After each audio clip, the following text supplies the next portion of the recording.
Let's dive into one of the most fascinating puzzles in the Gospel of Matthew. It's a story about a guy who, from the outside looking in, did everything right. I mean, he followed all the rules, he was devout, a total model citizen. And yet, when he comes to Jesus and asks about eternal life, he gets turned away. It's this biblical mystery that seems to just defy all logic. And this question right here, this is the heart of the whole thing. If someone who literally dedicates their entire life to obeying God still isn't good enough, what hope is there for the rest of us? It's a question that totally stumped Jesus' own followers, and it's exactly what we're going to unpack right now. All right, so first up, a righteous man rejected. Let's meet the man at the center of this whole mystery. Who exactly was this person who seemed to have it all figured out? I mean, by the standards of his day, this guy was the perfect candidate for God's kingdom. He was young, he was incredibly rich, and we know from other Gospels that he was a ruler, probably a respected official in the local synagogue. And what's really important to get is that he wasn't trying to trick Jesus. He seems to be genuinely searching for an answer. And then he makes this incredible claim. When Jesus tells him, keep the commandments, he just replies, all these I have kept, and he really believes it. He thinks he has perfectly followed the law his entire life. It's such a bold statement, and it's what makes what happens next just so shocking. So if he was so good, where did it all go wrong?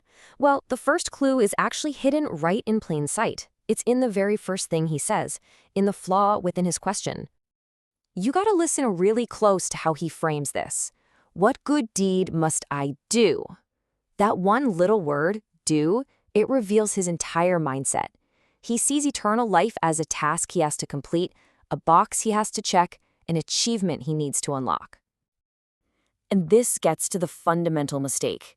He's asking what he can accomplish to earn salvation. But what Jesus is teaching points to a totally different question. How could I know God to have eternal life? You see the difference? It's a complete shift from a transaction to a relationship. So Jesus gives him a test. He says, if you want to be perfect, go, sell what you possess and give it to the poor. Now, this wasn't some new universal rule for everyone. It was more like a diagnostic tool for this specific guy. By not being able to part with his wealth, the man showed he hadn't actually kept the whole law, because deep down he loved his stuff more than he loved his neighbor. And that brings us to the man's wealth. This wasn't just some minor detail in the story. No, it was the very trap that got him and confused everybody else watching. Okay, so to really get why the disciples were so shocked, you have to understand the culture back then. In the first century, being rich was basically seen as a direct sign of God's approval. If you had money, people thought, wow, God must really like that guy. So this man wasn't just wealthy, he was seen as divinely blessed. And then Jesus just drops this bombshell. He completely flips their understanding of everything upside down. A camel trying to get through the eye of a needle? I mean, that sounds completely impossible, right? And that's exactly the point.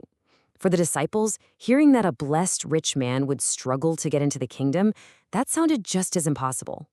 So why is it so hard for the wealthy? Well, here's the trap. It's not that money is evil, not at all. It's that it's just so much easier to trust in your possessions, your bank account, your assets, than it is to practice a humble, daily reliance on God. Wealth can become a substitute for faith. So all of this just leads to a total crisis for the disciples. If a man who is both righteous and blessed by God can't be saved, then who on earth can be? And this is where the mystery is finally solved. You can almost hear the desperation in their voices. The text says they were greatly astonished. Their entire framework for how God's favor worked had just been shattered. They're asking the same question we started with. If he can't make it, what chance do the rest of us have? And here is Jesus's profound answer, the pivot point of this whole story. He tells them, with man, this is impossible, but with God, all things are possible. He's revealing that salvation was never, ever about human effort or accomplishments or perfectly keeping rules. On our own terms, it is impossible. It's only possible through God. And there it is. That's the solution to our mystery. The rich young ruler failed because he was trying to earn his way in. But the entry requirement isn't about earning anything. It's about knowing God and being willing to let go of whatever gets in the way of a humble, dependent relationship with him. Now, it's pretty easy to look at this story from a distance and think, okay, yeah, I get it. The real challenge, though, is seeing how this exact same ancient mindset is still a huge trap for us today. Even if we know all the right answers, we can so easily slip into acting as if the things we do for God are what give us status with Him. We start to believe, maybe subconsciously, that our own efforts are what keep us in His good graces. Pastor Tim Keller has this really powerful analogy for this. Think about the difference between a business relationship and a family relationship. At work, you perform well in order to belong there. Your performance earns you your place. But in a healthy family, it's the complete opposite. You already belong, therefore you work for the good of the family. The effort flows from a sense of belonging, it doesn't create it. And this is really the key takeaway. Our good deeds, our service, our obedience, all of that is supposed to be the natural, joyful overflow of a relationship we already have with God. Our actions are meant to be a response to grace, not an attempt to earn it.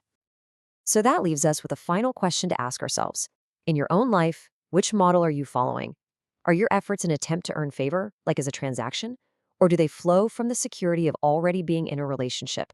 It's the difference between trying to earn your place at the table and simply enjoying the feast.